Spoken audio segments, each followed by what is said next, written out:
93.5 red FM पे एक कहानी ऐसी भी सीजन 2 प्रवीण के साथ।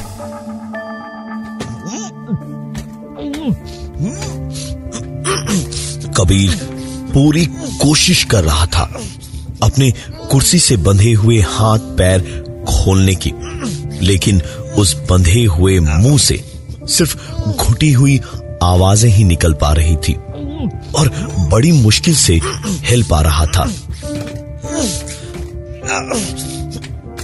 और उसके हिलने से कुर्सी थोड़ी बहुत कभी घिसटती तो कभी हिलती डुलती, लेकिन कोई फायदा नहीं हो पा रहा था। कबीर ने अपनी पूरी ताकत लगाई तो जोर से कुर्सी समेत नीचे गिरा। कुर्सी वजन और धक्के से टूट के बिखर सी गई तो उस अंधेरी जगह पर किसी तरह अपने हाथ पैर कबीर ने छुड़वाए और अंधेरे में इधर उधर भागने लगा। बाहर से ट्रैफिक की आवाजें आ रही थी। दीवार पर कान लगा के सुनते सुनते एक जगह एहसास हुआ कि वो दीवार नहीं, दरवाजा था। दरवाजा खुला हुआ ही था। बस कुंडी खोल के दरवाजे को खोला तो कबीर की आंखें बाहर की चिलचिलाती धूप की रोशनी से बंद हो गई। ऐसे घुप अंधेरे से इतनी तेज धूप में निकलते ही कबीर को ऐसा लगा जैसे सब कुछ खून के गिर जाएगा। ऊपर सूरज की ओर एक पल को आंखें हथेली से ढक के देखा तो सूरज भी कभी इधर कभी उधर घूमता नजर आया। खुद पर किसी तरह काबू करके कबीर वहां से भागा और बदहवास से बस 15 मिनट तक भागता ही गया। दौड़ते दौड़ते एहसास हुआ जैसे बहुत हल्का सा है। अब अपनी जेबों में हाथ डाला तो पाया न मोबाइल फोन था न वॉलेट था तो सिर्फ एक टिकट जो उसके घर के स्टेशन का ही था। स्टेशन पास ही था। भागकर ट्रेन पकड़ी तो लोगों के बीच बैठकर लाख कोशिशें की, लेकिन अभी भी रस्सियों के कसने के निशान बने हुए थे। सोचते सोचते ही घर में घुसकर सारे कमरे चेक किए कि कहीं कोई पहले से घर में ना हो, और जब पूरी तसल्ली हुई तो वापस अपने कमरे में जाकर बिस्तर पे कबीर बैठा तो बगल के टेबल पर एक कागज का टुकड़ा रखा हुआ पाया। उठाकर देखा तो उसमें लिखा था, जो तुम्हें मैंने दिया है वो तुम्हें किसी और को देना पड़ेगा, वरना मारे जाओगे। कबीर इतने भयानक हाल से अभी ही निकल कर आया था और ऊपर से उसे कुछ याद भी नहीं आ रहा था कि कैसे क्या हुआ था। किसी भी तरह के झमेले से वो दूर ही रहना चाहता था। बदन में बहुत दर्द हो रहा था तो सोचा ठंडे पानी से नहा के सीधे सो जाएगा तो सब कुछ ठीक हो जाएगा। कबीर बाथरूम में गया, लेकिन शीशे में खुद को देखते ही उसकी आवाज गले में ही दबकर रह गई, क्योंकि कबीर के पूरे बदन पर चोटों के निशान थे। चेहरे पे जगह जगह दाग धब्बे बने हुए थे। बदसूरती की हदें पार हो चुकी थी। कबीर ने गुस्से में चिल्लाकर शीशे पर इतनी जोर से मारा कि शीशा वहीं टूट गया।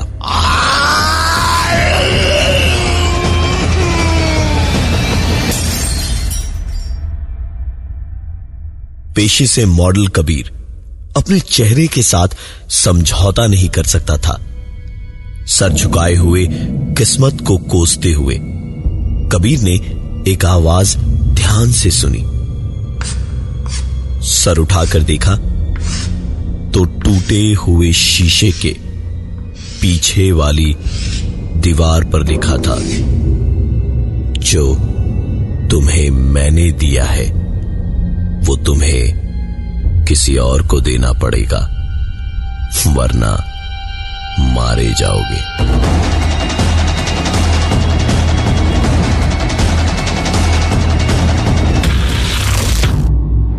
टूटे हुए शीशे।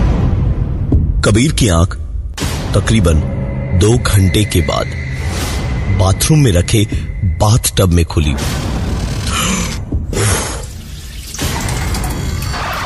उठकर कबीर ने दोबारा अपने चोटों के निशान देखे। चोटें बहुत गहरी थी। फर्स्ट एड एंटीसेप्टिक लगा के सोचा डॉक्टर के पास जाएगा, तो रूम में जाकर फर्स्ट एड बॉक्स से एंटीसेप्टिक निकाला और रुई को उसमें भिगो के पहले जख्म पे लगाते ही कबीर चीख पड़ा।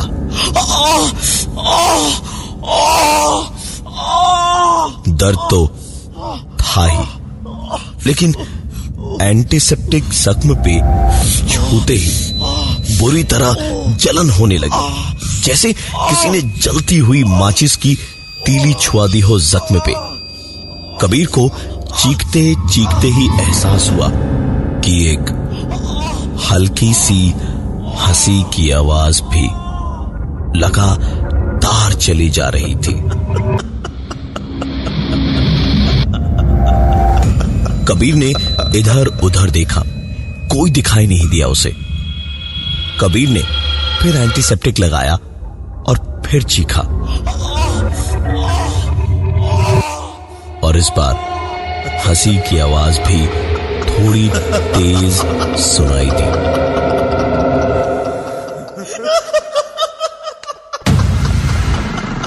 और जिस ओर से हंसी की आवाज आई उस ओर देखा तो रूम में लगे बड़े से आईने पर लिखा था, पहला दिन कब्रिस्तान जाओ और डेविड थॉमस की कब्र के पास एक गड्ढा खोदकर उसमें अपनी तस्वीर दफन करो।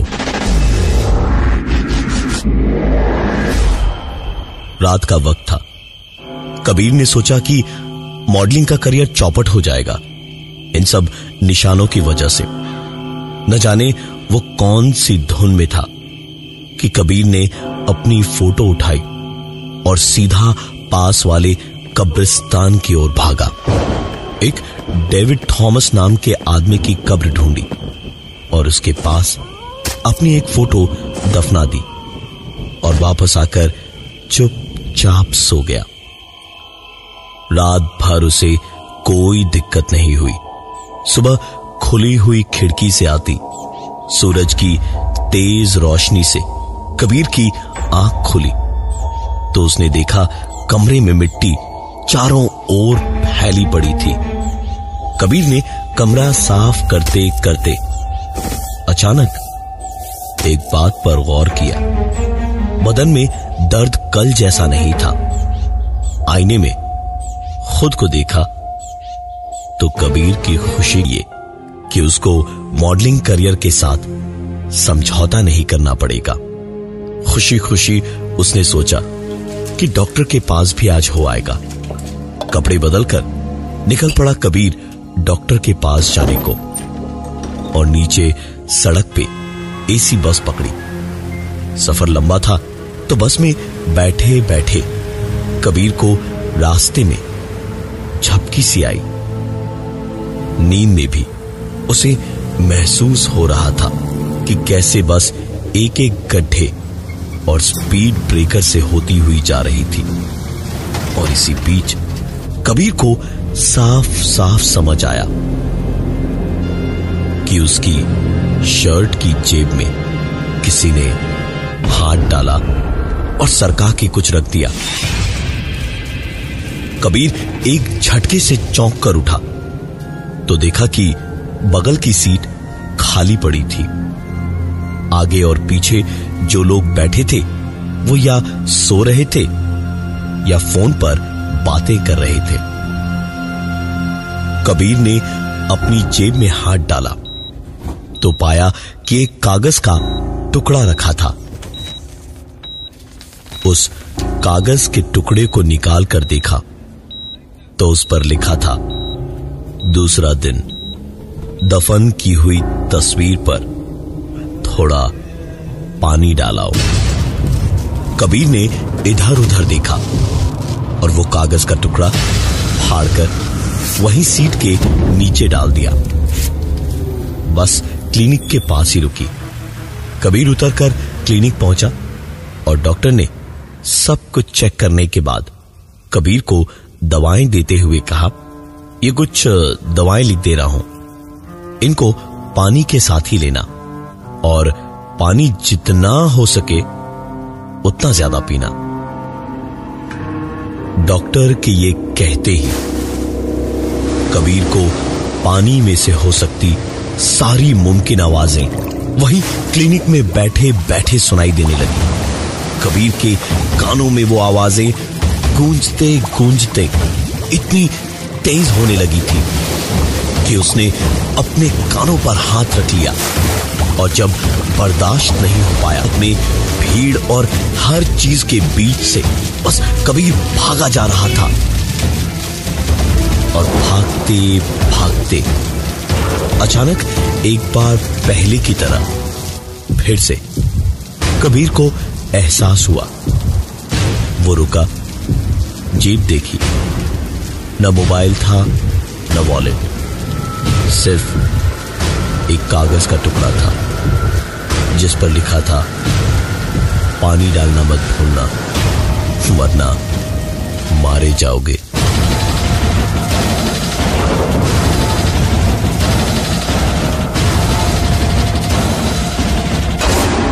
कबीर का हाल बुरा ही था। बरसात के पानी से जख्मों पर जलन सी हो रही थी, जबकि जख्म तो भरने लगे थे।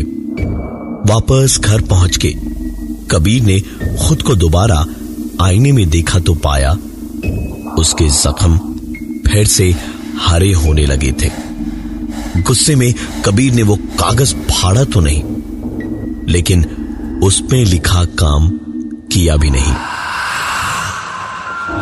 कागज बिस्तर के पास टेबल पर किसी एक कोने में रख के कबीर दवाइयां खाकर सो गया।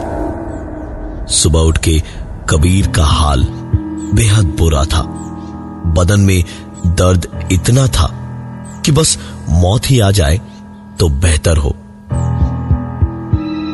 जरा सा हिलने पर ऐसा भयानक दर्द हो रहा था जैसे पूरा बदन छुरी से छील दिया हो किसी ने।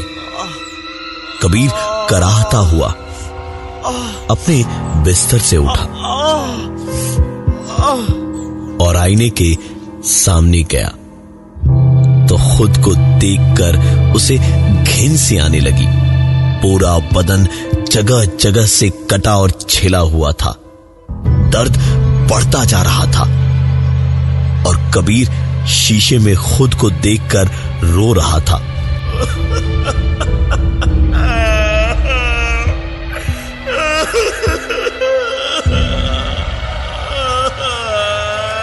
और इतने में उसे पीछे टेबल के पास कोई आवाज सुनाई दी। पलट के कबीर ने देखा तो उस कागज के टुकड़े पर लिखा था,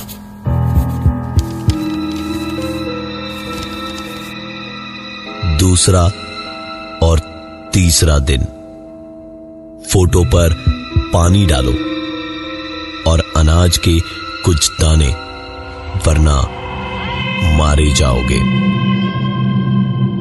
कबीर ने देख ही लिया था बात को न मानने का नतीजा।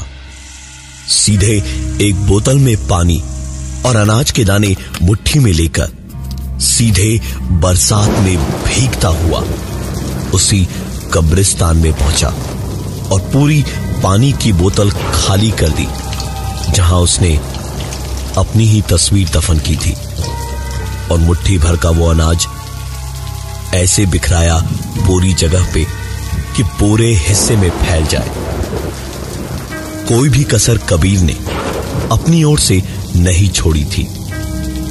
कबीर ये करके बारिश में वापस बेतहाशा भीगता हुआ घर पहुंचा तो बाहर देखा बरसात में भीगती और बच्चों की तरह उसे देखकर रोती हुई कबीर की गर्लफ्रेंड सपना खड़ी थी और उसे देखते ही भागकर लिपट गई। रोते रोते ही सपना ने बताया कि कैसे 2-3 दिन से कोई फोन मैसेज या मिल ना पाने से वो घबरा गई थी और जब यहां आई तो सिक्योरिटी से पता चला कि कबीर बाहर गया है, इसलिए वो रुक गई ताकि आज अपनी आंखों से कबीर को देख सके। कबीर सपना को गले लगाकर कुछ देर रोया और फिर उसे अपने साथ अपने फ्लैट में ले गया। सपना को बिठाकर कबीर उसके लिए चाय बनाने गया और चाय जब उबलने लगी तो कबीर कप प्लेट निकालने को पलटा कि तभी पीछे से एक आवाज उसे फिर से सुनाई दी। पलट के देखा तो किचन की स्लैब पे अभी भी लिखा जा रहा था, आखिरी काम, मैंने जो तुम्हें दिया है वो उसे दे दो और बचा लो खुद को। कबीर को जैसे सब कुछ समझ आ गया। उसने खुद को इतना बेबस, कमजोर और मतलबी कभी महसूस नहीं किया था। उसने चाय छानी और सामने रखी छुरी से उंगली हल्की सी काटी तो खून का पहला कतरा चाय में डाल दिया और वही चाय सपना को दी। सपना चाय पीते पीते कबीर को बता रही थी कि वो कितना घबराई हुई थी, कितनी परेशान थी। आज भी अगर कबीर ना मिलता तो सपना पुलिस के पास जाती। सपना कहती जा रही थी और कबीर उसे देखकर अपने आंसुओं को रोकने की कोशिश कर रहा था। सपना के कबीर के लिए अपने प्यार की बातें कहते कहते पता नहीं कब उसे लगा जैसे उसके हाथ पांव बंधे हुए थे और जब सपना ने आंखें खोली तो देखा चारों ओर अंधेरा था और सपना के हाथ पैर एक कुर्सी से बंधे हुए थे। पूरे बदन में दर्द था और सिर्फ चोटें ही चोटें लगी हुई थी।